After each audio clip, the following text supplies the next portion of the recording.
This is DJI Neo 2 Fly More combo, and today I'll show how you can restore the default Gain and Expo Tuning preferences on this drone.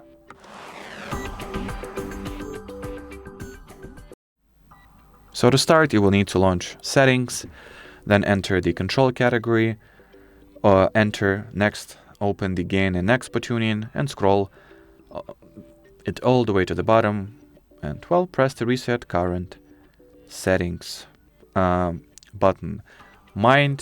Keep in mind that this button is speed specific, so you are resetting those preferences only for normal or only for whatever speed mode you are currently in, so normal, sport, or Cine. So if you would like to reset all of those settings to default values, you'll need to open the speed modes one by one, scroll down, and reset. And well, as far as this video goes, that'll be it. So thanks for watching, and bye bye.